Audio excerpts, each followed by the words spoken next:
කියන්න ඕනේ මේ වෙලාවේ. ඊළඟ එක තමයි ඔබතුමිය කිව්වා මේ අධ්‍යාපනයේ වැඩි මුදලක් වෙන් කරපු වර්ෂේ.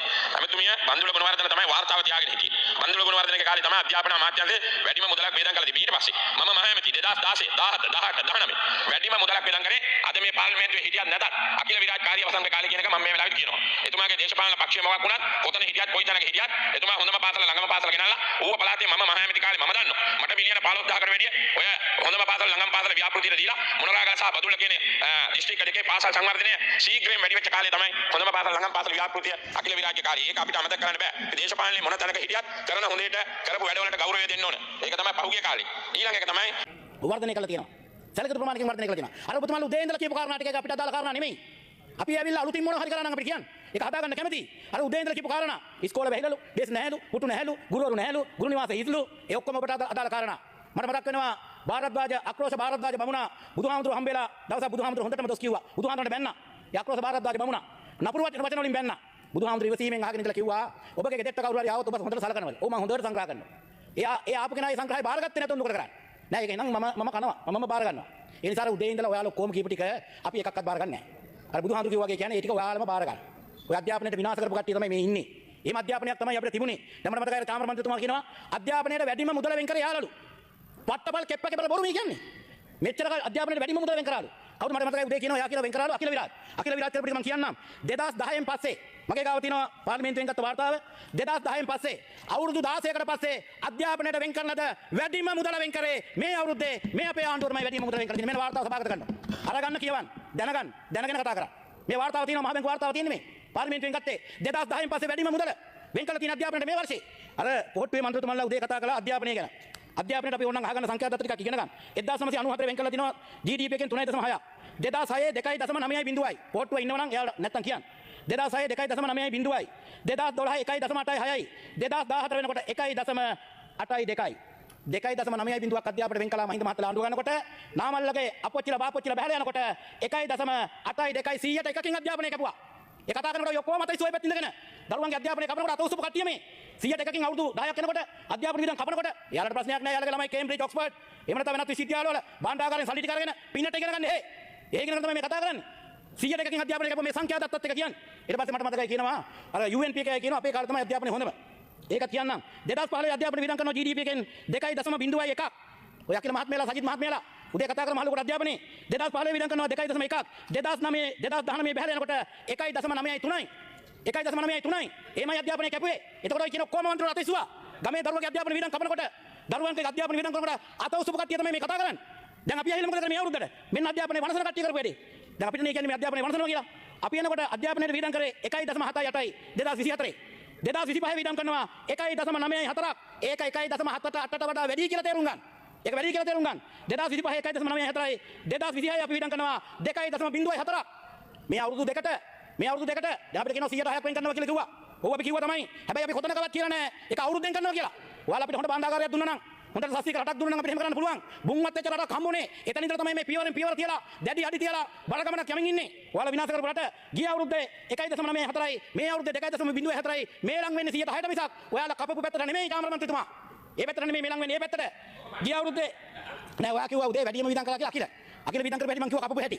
අකිල ඒක නිසා කරුණු කාරණා කියනකොට නිකන් දැනගෙන කියන්න. සංඛ්‍යා දත්තයක් එක්ක කියන්න. එහෙම නැතු නිකන් කියන්න එපා. කටට ආවරවල කියන්න එපා. අහුවෙන හැමදේම අපේ පක්ෂයට ගහන්න එපා.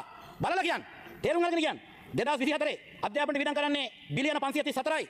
2024 වෙනකොට බිලියන 620යි. බිලියන 86කින් වැඩි. එක අවුරුද්දට 2026 වෙනකොට බිලියන 704යි. තවත් බිලියන 84කින් වැඩි. අවුරුදු දෙකට විතරක් බිලියන 170කින් අධ්‍යාපනයට වැඩි කරලා තියෙනවා. බිලියන 170කින්.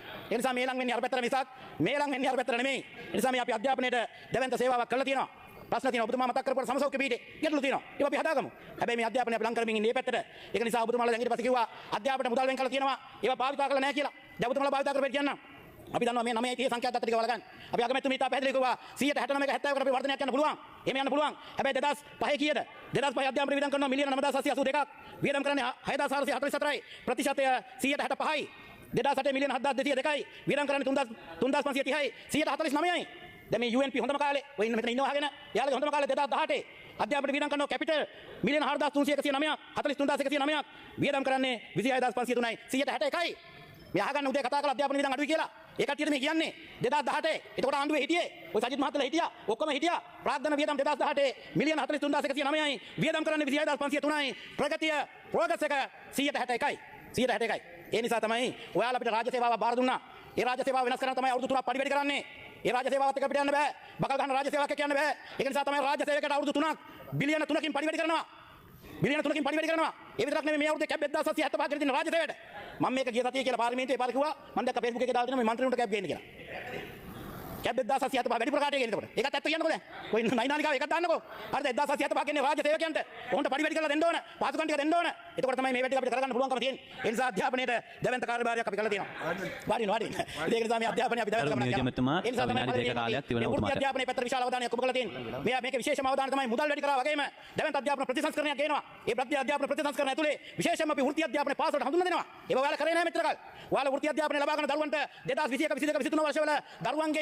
දරුවන්ගේ පාඨමාලාවට සල්ලි ගත්තා ඊටි ආයතන බලන්න කටුනා එක ඒකට ආපු ළමයින්ගෙන් භාගයක් කඩු වුණා ඔයාලා ඔහමයි කෙරුවේ ඔයාලගේ දරුවන්ට භාණ්ඩාගාරවල විදලා රට ඉගෙන ගන්න පුළුවන් ඉගෙන ගන්න ගමන් වීටිය කියන දරුවන්ට අධ්‍යාපන මුදල් කපපු කට්ටිය ඔයාලා අපි මේ අවුරුද්දට අමාත්‍යාංශය බාරගෙන කැට් බොක්ස් එකක් හඳුන්වා දුන්නා කැට් බොක්ස් එකක් හඳුන්වා දුන්නා දැන් ඔයාලගේ දරුවන්ට එතනින් අවශ්‍ය තොරතුරු ගන්න පුළුවන් 1966 කියලා අපි ලයින් එකක් හඳුන්වා දුන්නා අධ්‍යාපන අමාත්‍යාංශය වැඩ කළා වෘත්ති අධ්‍යාපනයට මේ අවුරුද්දේ තමයි වැඩිම මුදල අපි වෙන් කළා ගත්තේ 2024 බිලියන 2යි 2025 බිලියන 4යි මේ අවුරුද්දේ බිලියන 8ක් බිලියන 8ක් මිලියන 2000ක් අපි වෙන් කරගත්තා වෘත්ති අධ්‍යාපන මධ්‍යස්ථාන ටික හදන්න. ඔයාලා කොහෙද හැදුවේ? ඔයාලගේ දරුවෝ ලන්ඩන් නැත්නම් කේම්බ්‍රිජ් ගිහලා ඉගෙන ගන්නකොට අපේ දරුවෝ පන්සලේ ධර්මශාලාවේ වෘත්තිය පුහුණුව අපිට ඉගෙනුවේ. එහෙමයි ඔයාලා අපිට සැලකුවේ. මේ අවුරුද්දේ මධ්‍යස්ථාන 50ක් හදන්න මිලියන 2000ක් මිලියන 2000ක් වෙන් කරගත්තා. ගිය අවුරුද්දට වඩා බිලියන 4කින් අපේ වෘත්ති අධ්‍යාපනයේ වැය ශීර්ෂය වැඩි කරගෙන තියෙනවා කැපිටල් වැඩි කරගෙන තියෙනවා. ඒක නිසා අපි හදනවා මේක බය වෙන්න එපා. කිසිම දරුවෙකුට අපි ගෙදරින් තියන්නේ නැහැ. කිසිම දරුවෙකුගේ ශ්‍රම සම්පත අපිට යන්න තියන්නේ නැහැ. ලබන මාසෙ ඉඳලා CDC කමිටිය ක්‍රියාත්මකයි. ලංකාවේ 14000ක් CDC කමිටිය එක මොකක්ද තියෙන්නේ? ගමේ තියෙන භූමි සම්පත් ටිකයි, ගමේ තියෙන මානව සම්පතයි ආර්ථික ක්‍රියාවලියට ගැට ගන්න. 14000ක් ක්‍රියාත්මකයි. ඒ නිසා හැම දරුවෙක්ම හොයාගෙන අපි යනවා. මේ පාඨමාලා සම්බන්ධයෙන් කියා දෙනවා. හැම දරුවෙක්ම ගෙනෙලා වෘත්තීය නිපුණතාවයක් සහිත දරුවෙක් බවට පරිවර්තනය කරන්න අපි කටයුතු කරගෙන යනවා. ඒ නිසා මේ විශාල වැඩ කොටසක් කරගෙන යන්නේ. පහුගිය අවුරුද්දට විතර මම අපේ අමාත්‍යාංශයට තියෙන 311ක් අපේ මන්ත්‍රීතුමා ආයතන. මම ආයතන 84කට ගියා. 84කට ගියා. ජර්මන් එකේ තියෙන ආයතන 4යි. කටුබැද්දේ තියෙන බොරැල්ල තියෙන කිල්ලොච්චේ තියෙන 3කටම ගියා. මට යන්න බැරුණේ ආනමඩුවකට විතරයි. විශ්වවිද්‍යාල රත්මලාන විශ්වවිද්‍යාලයට ගියා. මටංගලකට ගියා. අනුරාධපුරේ ගියා. මාතර ගියා. සාගර විශ්වවිද්‍යාලයට ගියා. මට්ටක්කුලියට ගියා. බූසට ගියා. දංගලට ගියා. රාජගිරියට ගියා. රත්මලානගේ ආයතන 84ක්. මම මේවට යනකොට ගරු සභාපතිතුමා කියනවා මීට කලින් නම් ඇමති කෙනෙක් ඇවිල්ලා නැහැ කියලා. ඔන්න මෙයාලගේ වැඩ. හැබැයි කොළඹ ක්ලබ් එකකට ගිහින් ආවනම් කියයි ආපු නැති දවසක් නැහැ කියලා. ඒවට ගියා නම්. ඔයාලා මොකක්ද ඇත්තටම කරේ? මම මේ අවුරුද්දට ආයතන 84කට ගියා. ලයිස්තුව තියෙනවා නම් සභාගත කරන්න. එහෙමයි අපි වැඩ කරන්නේ. සෑම සම්පූර්ණම මහජන දිනේ කළා. ඒ වැඩ ටික කරනවා. බය වෙන්න එපා අපි හදනවා. හදනකොට අපිට බය තියෙන්නේ විපක්ෂය නැති වෙන බය විතරයි දැන් අපිට තියෙන්නේ. අපි මේ ආණ්ඩුව ගන්නකොට කිව්වා. මේ ආණ්ඩුව ගන්නකොට කිව්වා. ඔයාලට හැම දෙයකින්ම සතුට වෙන්න පුළුවන් එකම දුකක් ඇති වෙනවා කියලා කිව්වා. මට මතකයි හැම වෙලේකම මම කිව්වා. ඔයාලට හැම දෙයකින්ම සතුට වෙන්න පුළුවන්. ඔයාලට එකම දුකක් ඇති වෙන එක නවත්තන්න බෑ කියලා කිව්වා. මොකද ඒ දුක? අනේ මෙහෙම ආණ්ඩුවක් කලින් ගෙනාවේ නැහැ කියලා ඇති වෙන දුක විතරයි. දැන් එහෙම නෙවෙයිද? ඔයාලට දුකක් තියෙනවා හිරේ පින්න හින්දා. හැබැයි රටට එහෙම නැහැ. 1981 මහපොළ දෙන්න පටන් ගත්තේ. 1981 අවුරුදු 45කට මහපොළ දුන්නේ 5000යි. අපි ඇහිලා අවුරුදු 2කට 5000යි. හොඳයි නේද? මුණ ගැන්නේ නෝනේද චාමර මන්ත්‍රීතුමා? වෙනදව දිනාගත්තේ ශිෂ්‍ය පාලට බහැලා ඔලු පලාගෙන දිනාගත්තේ. මෙදා පාර ඔලු පෙළුවේ නැහැ පාලට වැසේ නැහැ. අවුරුදු 45කට 5000යි. අපි ඇහිලා අවුරුදු 2කට 5000යි. 10000යි දැන්. එහෙමයි කරන්නේ. ඒ නිසා මේ අධ්‍යාපනය හදන්න ඕන. මේ අධ්‍යාපනය හදද්දී විපක්ෂ මන්ත්‍රීතුමෙකුටත් අධ්‍යාපනයක් දෙන්න ඕන. එහෙම නැත්නම් මෙතන ප්‍රශ්නයක් තියෙනවා. අද උදේ මෙහෙලි විපක්ෂ නායකතුමා පෙරපාසල් දරුවන්ට මොකක්වත් කළා නැහැ කිව්වා. ඉතින් මේ පෙරපාසල් වයසේ ඉන්න දරුවෙක් ගෙනල්ලා විපක්ෂ නායකකමේ වාඩි කිරීමම මදිද? උසනම් සිකුල්ට මිටිනම් කම් කර දෙලා දෙන්නේ පෙරපාසල් වයසේ දරුවෙක් නෙමෙයිද? මම කියන්නේ ඒ දරුවන්ට සලකන්න පුළුවන් ඉහළම සැලකිල්ල තමයි විපක්ෂ නායකකමේ පුටුවක් දීලා තියෙනවා. ඊට වඩා සැලකිල්ලක් අපිට තේරෙන්නේ නැහැ. ඒක නිසා අපි දැවැන්ත පියවරක් තියලා තියෙනවා. අධ්‍යාපනයෙන් තමයි කර සභාපතිතුමා මේකට ගොඩ ගන්න පුළුවන්. ඒ විශ්වාසය තියෙනවා. අපි ඒ වෙනුවෙන් වැඩ කරන විශේෂම අපි අග්‍රාමාත්‍යතුමියට, විශේෂම අපි නියෝජ්‍ය මැතිතුමා, අපි අමාත්‍යාංශ ලේකම්තුමා, සහකාර ලේකම්තුමාලා සියලු දෙනා මාන්සි වෙලා එක පවුලක මිනිස්සු වගේ මේ වැඩේ කරන්නේ. අපි හිතනවා මේ වැඩේ ගොඩ දාන්න පුළුවන්. හැම දිනාටම හොඳ රටක් හදාගන්න, හොඳ අධ්‍යාපනයක් හදමු. ඒ වෙනුවෙන් ප්‍රශස්ත යෝජනා බාර ගන්න සූදානම් කියන පණිවිඩය දෙමින් නතර වෙන බොවිසු.